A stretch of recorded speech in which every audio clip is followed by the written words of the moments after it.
Kayo nag-chicken oil ng paa eh, di ba? You need to tell the story. Isang room kami. Meet ng mga people, ganyan. Meet ng mga people. Alam mo na eh. Mga 3:30 na umaga, sabi ko, Paps, pack up na ako. Tulog na ako. Anyway, may susi ka naman ng room, di ba? Pasok ka na lang pag ano. Uminom pa siya noon, time na yon. Sakto, mga siguro pa 4 after an hour, mga 4:45. Parang pasili pa lang yung araw. Putsa, may bit-bit. Alam mo naman tayo, pag may bit-bit, tulog-tulugan tayo. Diba? Huwag na tayo magulo. Gagawin ito na yung chance ko na makita. Ano ba yung mga galawan ni Tones? Ano mga moves? Parang pinapanood mo si Jordan Private Practice. Yes! Sakto, nung lunch namin, siyempre, Bacolod. Kain kami sa mga Bacolod chicken, ganyan. Hindi na maubos. Take out namin yung iba. Labas siya ng banyo. Ginilam niya yung supot ng chicken.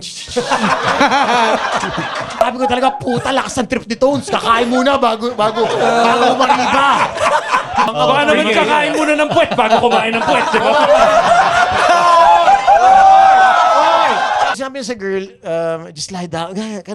Just lie down, girl. Just lie down. Ganyan. I got you. Ganyan. Tapos, let me massage your feet. Tapos sabi niya, minamasahe niya yung, parang may oil na. Minamasahe niya yung pa. Sabi ko, puta, lakas nito. May dala pang baon. Kaya pala is the goat, di ba? Kasi puta, orchestrated lahat. Do you want me to lick your feet? Gumagakatang inam. Siyempre ako talagang,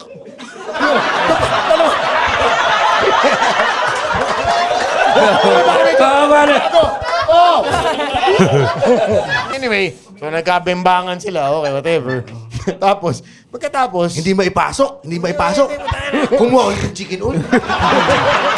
umalisin sila pagkatapos. Umalisin si Stones. Tayo, may araw na nun, mga 6 na, tayo na ako finally.